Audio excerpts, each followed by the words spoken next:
Today, we're here with Darryl Praill, the CRO at VanillaSoft, a sales engagement platform that gives your sales teams the tools they need to engage, qualify, and close the sale all in one place.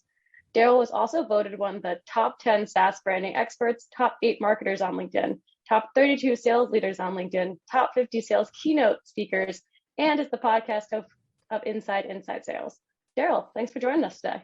I'm the Chief Revenue Officer here at VanillaSoft. VanillaSoft is a sales engagement platform, which just means we help your reps make a heck of a lot more touches with your prospects using lots of channels: phone, email, social, direct mail, etc.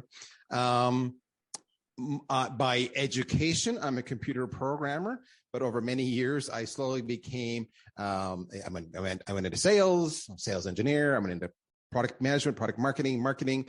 And over the last, 20 years, I've gone back and forth in senior leadership roles, from being a VP of marketing or a VP of sales to being a CMO. And most recently, I've become a CRO. So basically, I get revenue. Recent innovative marketing campaign that you have conducted. There's a bracket going on right now that I started off. There was 200 marketers that became 32. Then we bracketed off. And when you would ask for my information, I was down to the top 8. Now I'm top 3. In fact, the contest is going on as we record this to figure out who's number 1. And how you respond to these circumstances are always interesting. It shows you the depth of your skills. It's opportunity is what it is. And can you react fast enough? So I had progressed to the first 2 rounds, and I found myself up against in the most recent round. It was me against Udi Lederer. And if you don't know Udi is the CMO of Gong. So Gong, is only a multi-billion-dollar valued company with hundreds upon hundreds of millions of dollars in funding, and Udi is a legend. So I said to my team, I'm screwed. And I said, don't even bother. Just I'll go out quietly. We've done well, and leave it alone. And then I went off to England for some work. And my team totally ignored me. And they did this campaign all on their own with no permission. And they sent an email blast. And this is a brilliant example of guerrilla marketing. So they sent this email, and I'll be able to break it all down to you, but they sent an email blast, and they followed all of the best rules behind the channel. So there's a lot. Let's break down why emails work and why they don't work. And then this will make sense why this actually worked. Emails, you need to understand a few things about emails. Emails, over 80% of emails are going to be deleted before they're ever opened. It's been researched. Over 80% of your emails are going to be viewed on a mobile device. That's also been researched. So you need to know that right away. So why do people open an email at all? Because they're deleting so much of it. They open it because of the subject line. So the subject line's got to be killer. So what makes a good subject line? Well, a good subject line is 5 words or less. Fewer words are better.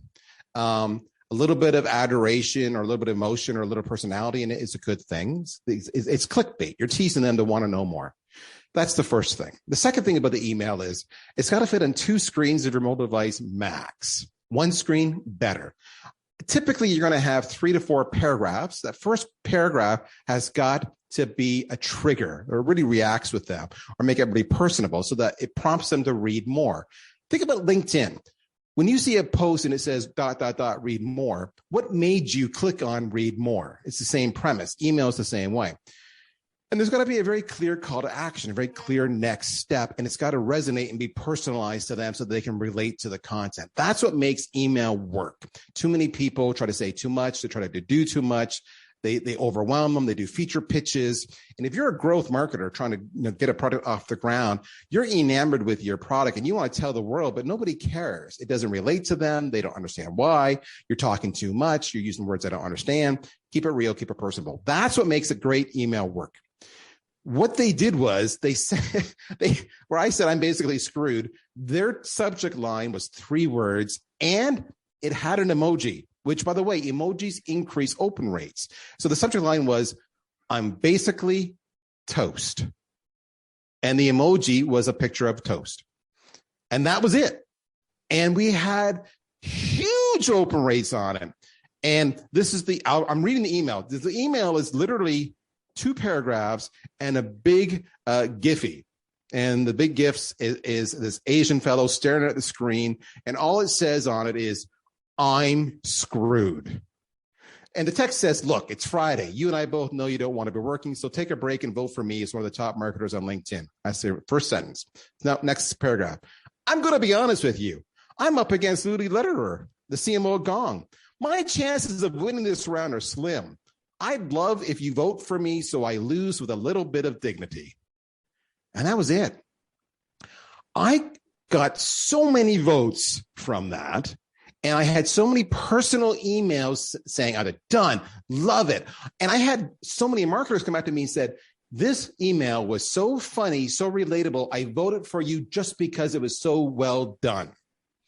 And at the time, before they sent this email, I think it was like 70% had voted in favor of Udi and less than 30% had voted in favor of me, because there's a third option that says, none of the above. And then when we were all said and done, I think the numbers had basically gone 60-40 in the end for us. That's the comeback that this campaign did. And I won.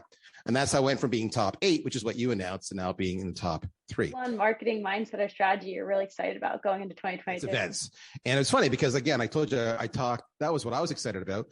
I tend to be the primary public speaker for the company. So of course that gets me, and being on stage was just like, I loved it. I can pace again. I can work the audience. I get reactions. I can look down at faces and they're smiling at me. But what was so interesting was the rest of my team said the same thing. And not all of them go to shows. They just help support the shows. When I talk to the staff we have working the booths, they love it. In fact, the reaction after the one we just went to was, it was a 3-day event. They were like, I can't believe 3 days is done. That just went whoosh, and they were smiling and they were happy. And not only from a marketing point of view, but also from a camaraderie point of view, for the team to be together, person to person, side by side, working together, it builds the morale of the team, which makes my team more productive and more effective, makes them more loyal, more dedicated, keeps my turnover down. And if there's times when I call upon them to do a little extra work, a little bit of overtime, so to speak, they're in it. So there's so much related benefits to live events that are not directly attributable to lead flow or revenue, that it's a brilliant investment for the organization. And so, yeah, that's what we're most excited about. Mindset or strategy ready to see end this year. So we got a variety of answers on this one when I pulled the team, but there was an overriding theme. There's an exhaustion on LinkedIn in a couple different manners. One being polls. We're just done with polls, right? And the second, and a related note, is the gamification of the algorithm. You don't need to use all 3,000 characters to get your point across, and my day is busy, but I know we're trying to get dwell time, because dwell time implies interest, and interest gets more reach, and therefore you get to a bigger audience. But enough already. And the polls, same way. So we're kind of tired. We're kind of tired of the whole social media gamification that's taking place. We know that's part of the process. We know it's how you build a community. But we'd like to get back to something more substantial. How people can be successful on LinkedIn while maybe going against the algorithm. People ask me that question. How can I do what you did? Because I started with nothing and I've done relatively well. And I say times have changed. So it's harder, by full admission. I got in at a little earlier time. But what hasn't changed is good content, good engagement, consistency goes so far. What people don't understand is, because I'll get this all the time, I do content, Darryl, and I get zero engagement. And I get it. You're looking at the wrong metric.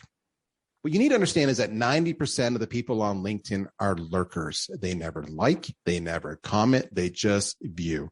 So you may think you've got zero engagement. The reality is hundreds of people have looked at your content and been influenced by you and thought, this is an interesting person. And maybe they followed you, but they never liked it. They never commented it. The second thing about LinkedIn is you actually make as much noise, sometimes more, in the comments and not in the posts. So one of the things that I did that still works to this day to get notoriety and get reach was I would follow, the people, the influencers in my space, the tier 1 influencers, and often the tier 2 influencers. In other words, the people who are most active on the tier 1 comments. And when they would post something, usually I would agree with 75% of what they said, and I might have a difference of opinion of 25%. That's not uncommon. So I would add, instead of my comment being preach, attaboy, way to go, love it, you're looking great, nice shirt, which is all useless. It was saying, I would add value by saying, I really like what you're saying here and here, but I disagree with you here, and this is why. And what was amazing is my comment was often unique in that thread of comments, because everybody else was doing an attaboy, and mine was actually discussing. And what would happen, and this still happens to this day, is that that original poster, who probably is a major influencer, responds to you. And so what would happen is we'd end up getting a conversation within bigger in the comments than was in the original post, with more contribution from more people.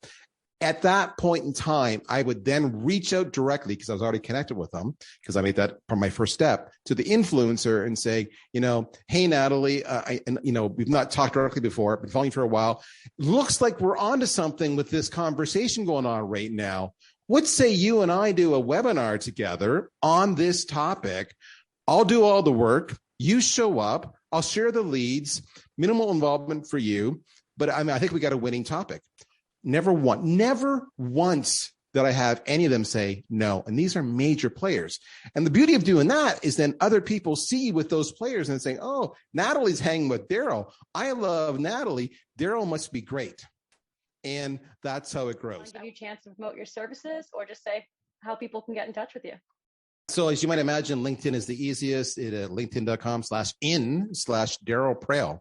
But if you're not sure, just Google my last name, Praill. I'm all over Google. You can go right to my personal website, darrylpraill.com. And as far as where I work for a company called VanillaSoft. If you want to get your sales reps, you want them to double or triple their pipeline, talk to me. I can show you how to do it. And what's interesting is that what we do, Gartner recently declared an L1 technology investment, meaning they're going to say you need good data, you need a CRM, you need marketing automation, and you need sales engagement. So I can help you with the sales engagement side.